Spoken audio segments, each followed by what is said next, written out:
Hello student, today we will learn about new public management. It is in topic of public administration.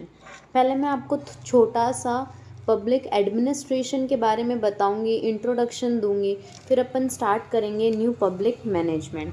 Public administration क्या होता है? Public administration एक component है government का जो कि वर्क करता है या फिर उसका प्रॉपर वर्क होता है इम्प्लीमेंट करना कोई भी पॉलिसी पब्लिक के लिए, पब्लिक के वेलफेयर के लिए. ये सब करने के लिए एक कंपोनेंट बनाया है गवर्नमेंट ने, उसको बोलते हैं public administration. Generation to generation जब उसमें चेंजेस होते गए, उसमें नीड पाई गई कि कुछ न्यू चीज़ें ऐड करनी चाहिए, न्यू थिंग्स ऐड करनी चाहिए, तो वो कन्वर्ट हो गया पब्लिक मैनेजमेंट में. पब्लिक मैनेजमेंट क्या होता है? New public management is an art of implementation. मतलब क्या है? एक इम्प्लीमेंटेशन का आर्ट है, वही पॉलिसी सबको इम्प्लीमेंट करना, पर ऐसे तरीके से जिसमें जो प्राइवेट सेक्टर्स हैं उसकी क्वालिटीज़ को यूज़ किया जाए, जैसे कि प्रॉपर फैसिलिटीज़ प्रोवाइड करवाई जाए. गवर्नमेंट सेक्टर्स अपन देखते हैं बहुत डीले होता है हर चीज़ में. कोई भी काम करवाने जाते हैं तो उसमें डीले हो जाता है, प्रॉपर तरीका नहीं मिलता, प्रॉपर फैसिलिटीज़ नहीं मिलती. तो यही मान के इसको पब्लिक एडमिनिस्ट्रेशन में चेंज लाया और उसको कन्वर्ट किया न्यू पब्लिक मैनेजमेंट में. पब्लिक मैनेजमेंट में क्या है कि प्राइवेट सेक्टर के जो मैनेजमेंट के तरीके हैं वो अपन यूज़ करेंगे पब्लिक सेक्टर में. प्राइवेट तरीके क्या हो सकते हैं?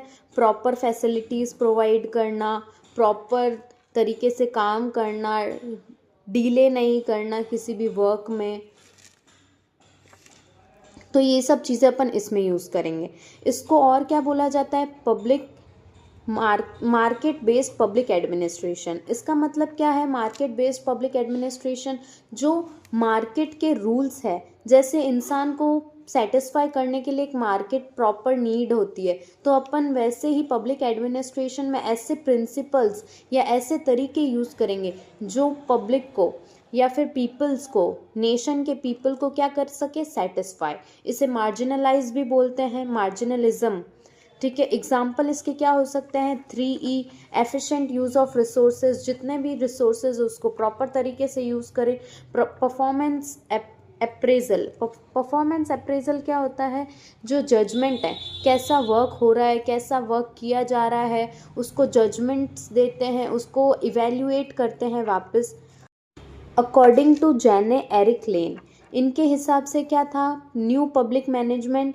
तो इनके हिसाब से था जो मार्जिनल टेक्निक्स है प्राइवेट सेक्टर की वो अप्लाई करेंगे अपन पब्लिक सेक्टर में. मार्जिनल टेक्निक्स क्या मतलब? कोई भी एक्टिविटीज़ स्टार्ट करने से पहले उसके बारे में पूरी प्लानिंग करना, उसको प्रॉपर तरीके से एनालाइज करना, तो वो किस में की जाती है? प्राइवेट सेक्टर में. वो टेक्निक्स अपन यूज़ करेंगे पब्लिक सेक्टर में. तो उस तरीके को, उस प्रोसेस को क्या नाम दिया है? New public management. New public management word सबसे पहले किसने यूज़ किया था? क्रिस्टोफर हुड ने.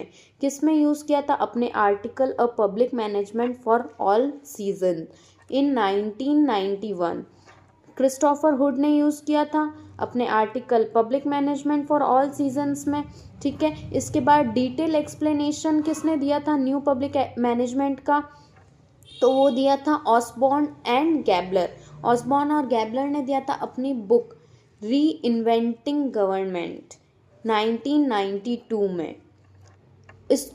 इसके और अदर नेम्स क्या क्या हैं? तो वो है थैचरिज्म इन ब्रिटेन. ब्रिटेन में इसको थैचरिज्म कहा जाता था. रेगोनॉमिक्स अमेरिका में कहा जाता था.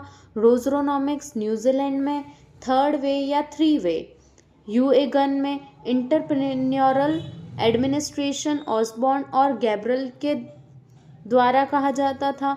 पोस्ट ब्यूरोटिक मॉडल ब्रेजिल के द्वारा कहा जाता था और इसको नियो टेलरिज्म भी कहा जाता है.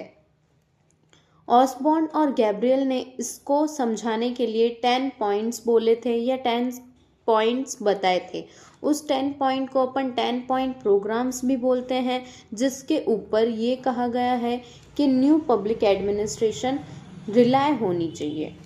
ऑसबॉर्न और गैब्रियल ने किस में समझाए थे ये 10 पॉइंट्स? तो अपनी बुक री इन्वेंटिंग गवर्नमेंट में समझाए थे, 1992 जो इन्होंने बुक लिखी थी।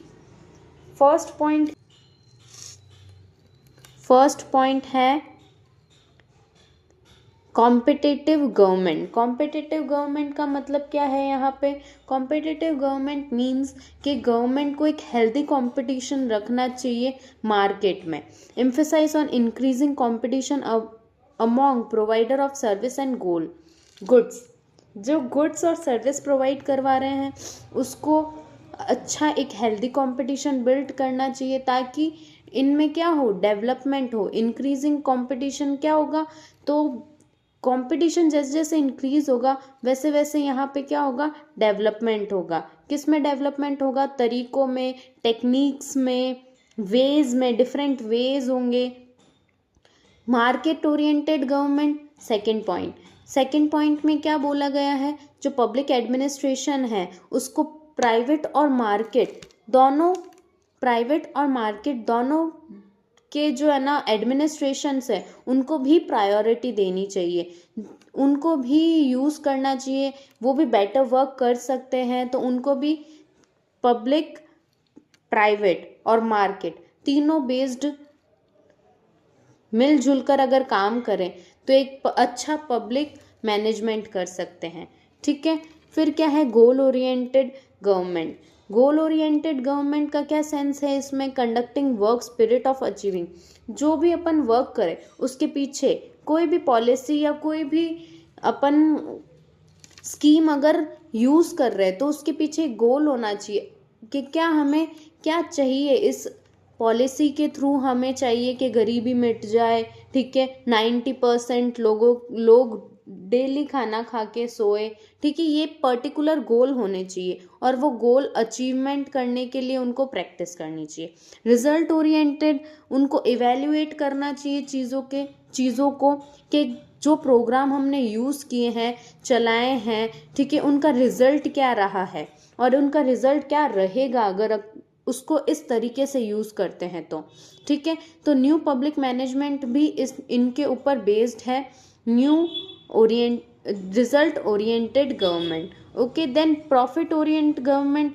अगर प्रॉफिट ही नहीं हो रहा है तो आगे अपन मतलब उसको आगे बिल्ड कैसे करेंगे कोई भी पॉलिसी को? तो प्रॉफिट ओरिएंटेड गवर्नमेंट होनी चाहिए। Public administration should pay special attention पे करना चाहिए किस पे? प्रॉफिट मेकिंग पे। ये नहीं कि मैक्सिमम पावर यूज़ करें, मैक्सिमम प्रॉफिट भी हो। प्रॉफिट होगा तो अपन उसको और अच्छे वे में है ना यूज़ कर सकते हैं, कोई भी पॉलिसी या फिर कुछ भी इम्प्लीमेंटेशन लॉज, ठीक है। नाउ कैटलिस्ट गवर्नमेंट क्या है? Public, private and voluntary organisation should be encourage. इसमें भी यही है कि तीनों पब्लिक, प्राइवेट और वॉलेंट्री ऑर्गेनाइजेशन को भी इनकरेज करना चाहिए अपन को। फिर है decentralisation of government. Decentralisation of government means breakdown of power को अपन या फिर गवर्नमेंट जो पॉलिसीज़ है लोकल लेवल पे भी अपन को उसको प्रोमोट करना चाहिए चीज़ों को, ठीक है। तो वो क्या करेगी? हेल्प करेगी कनेक्ट करने में पीपल को गवर्नमेंट से। फिर क्या है? क्लाइंट ओरिएंटेड गवर्नमेंट होनी चाहिए। क्लाइंट के अकॉर्डिंग, जो आगे वाले की डिमांड है उसके अकॉर्डिंग अपन को पॉलिसीज़ बनानी चाहिए, उनके अकॉर्डिंग अपन को चलना चाहिए, अपना एडमिनिस्ट्रेशन को रन करना चाहिए। तो क्लाइंट ओरिएंटेड एक बहुत इम्पॉर्टेंट फैक्टर है इस पॉइंट में, ठीक है। फिर क्या है? Anticipatory government. Anticipatory, instead of becoming preventive after problem को प्रिवेंट करने से पहले देखना चाहिए कि government should preventing before problem पहले अराइज ना हो, ठीक है। पहले ही अपन को सोचना चाहिए कि इसके जो अपन प्रोग्राम चला रहे हैं उसमें क्या क्या प्रॉब्लम आ सकती है, उसका पहले ही सोल्यूशन निकाल लेना चाहिए, ठीक है। और या फिर अपन को ऐसी पॉलिसी या प्रोग्राम चलाना चाहिए जिसमें कोई प्रॉब्लम ना आए, ठीक है। ये हो गए अपने 10 पॉइंट्स। नेक्स्ट है न्यू पब्लिक मैनेजमेंट के फीचर्स, इम्प्लीमेंटेशन इन इंडिया और इम्पैक्ट, क्या क्या इम्पैक्ट होंगे ये अपन पढ़ेंगे अगले वीडियो में। Thank you for watching, do like share and subscribe.